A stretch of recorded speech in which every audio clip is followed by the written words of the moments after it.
Welcome. Strummer here, and today we're going to talk about my favorite time of year, Halloween. Specifically, how to prep for the Halloween season in 2023. Join me, will you?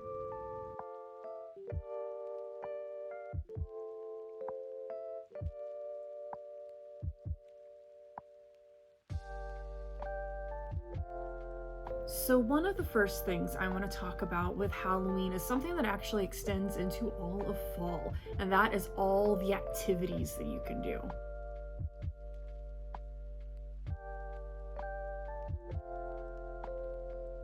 One of the things I love to do every year with my family is go to Spirit Halloween. And it is one of those stores that pops up in whatever abandoned shop front is nearest to you and has all of the coolest costumes, a lot of things that are really trendy, and also things that are adorable.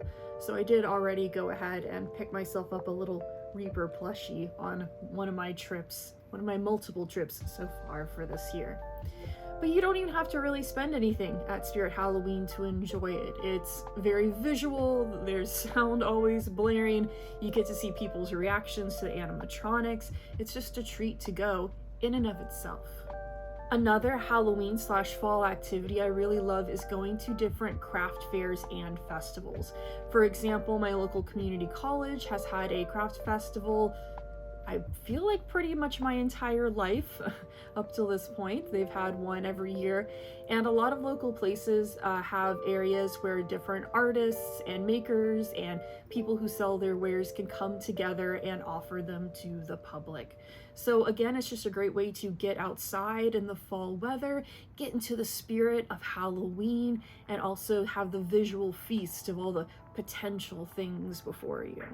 Something else that starts at pre-Halloween but then is available throughout fall is haunted hay rides and different ways of getting yourself spooked while being outside usually. So you can go to different places like Knott's Berry Farm where they have their own scary version. You can go to family run places. You can go to things like mazes, corn mazes. And this also kind of goes into the idea of picking a pumpkin at a pumpkin patch. That was something I loved doing as a little kid.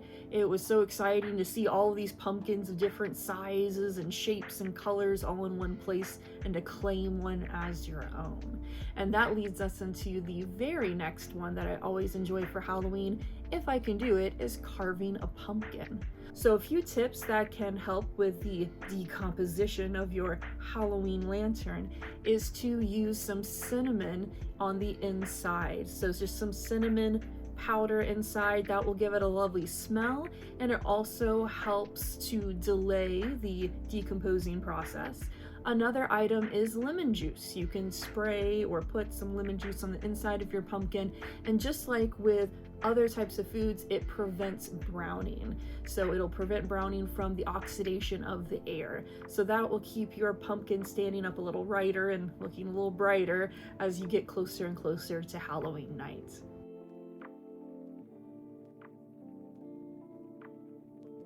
Speaking of pumpkins, let's talk about decorating. So I find Halloween to be one of the best seasons to decorate. One, because I like to buy Halloween items on discount afterwards and just use them as houseware all year long.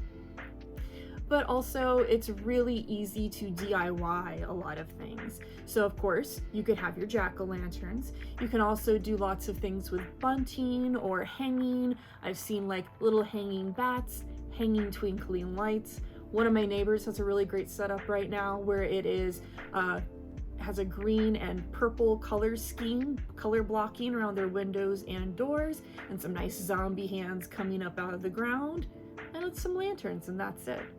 One of our neighbors in our building also likes to take those very simple plastic Halloween jack-o'-lanterns, cut them in half, and put the face on either of the sconces that show light outside of our building. So you get this instant bright jack-o'-lantern, you still have the light for safety reasons, and it is so festive just to look up and see a smiling jack-o'-lantern welcoming you to your house. Another element of decor that I really enjoy are candles. So these are some of my favorite Halloween candles that are quite burned down now, but this one was called Eat, Drink, and Be Scary, and this one was Wicked Welcome.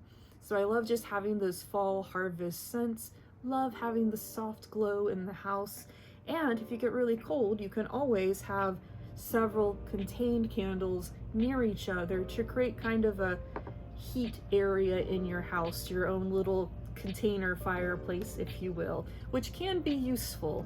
You never know when you might need it on these spooky nights. One last element of decor I want to talk about are wreaths.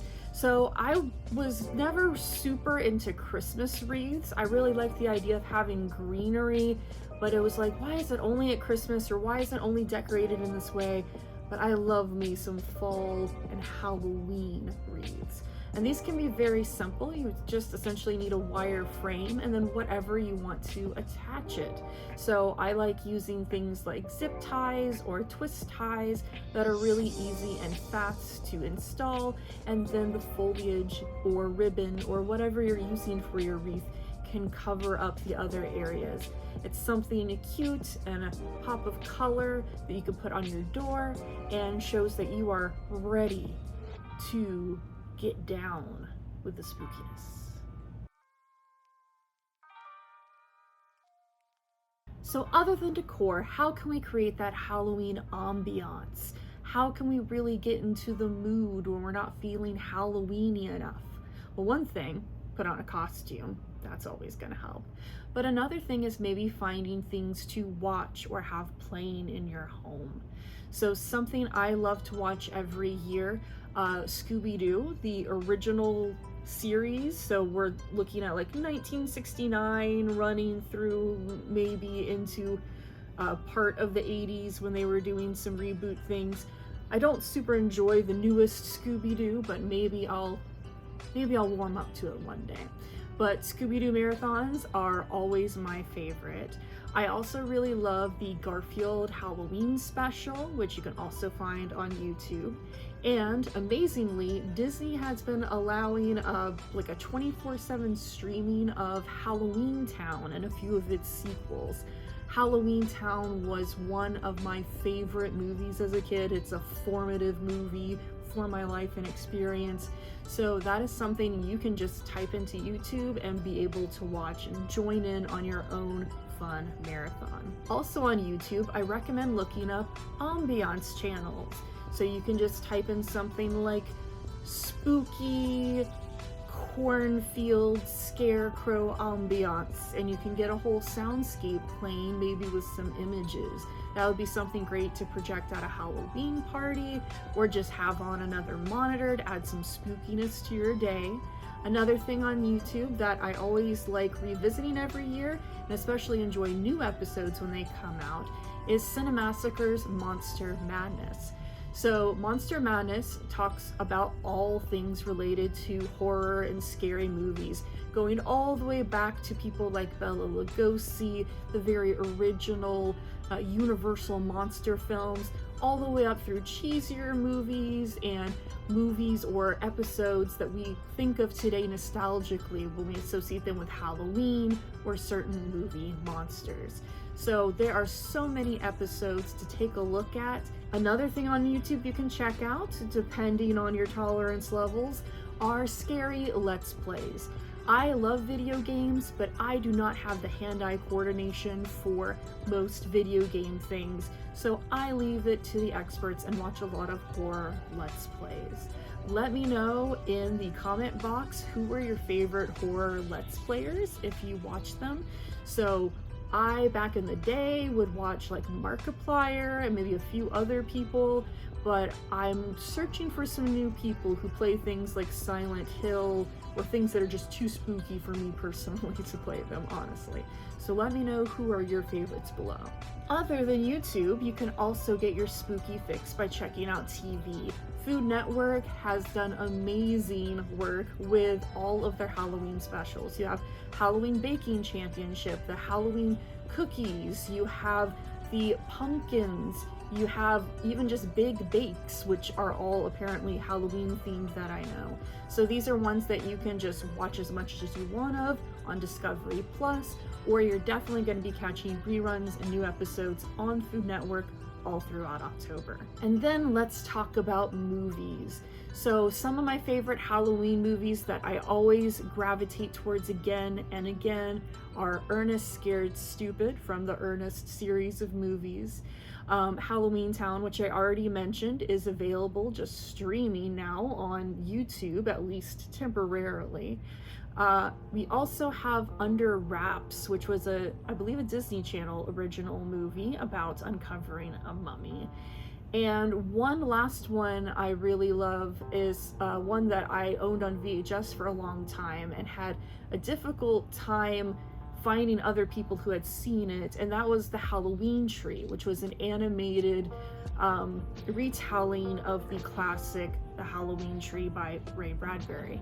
So if you have seen The Halloween Tree, let me know. It's still such a beautifully animated movie. It goes through so many historical aspects of monsters, much like Monster Madness does on YouTube, and I love watching it every time I do. So a few last things to get all of our senses involved. Halloween recipes. Get yourself some steamy, warm drinks. Look up some good comfort food, things with some of those autumnal spices we associate are all things I recommend. Teas, hot cider, maybe make yourself some little mummy dogs wrapped in puff pastry. It's cute, why not? It's Halloween. So I hope this has encouraged you to get in the spooky spirit this year. I certainly am now, and I wish you a happy, blessed Halloween. Until then.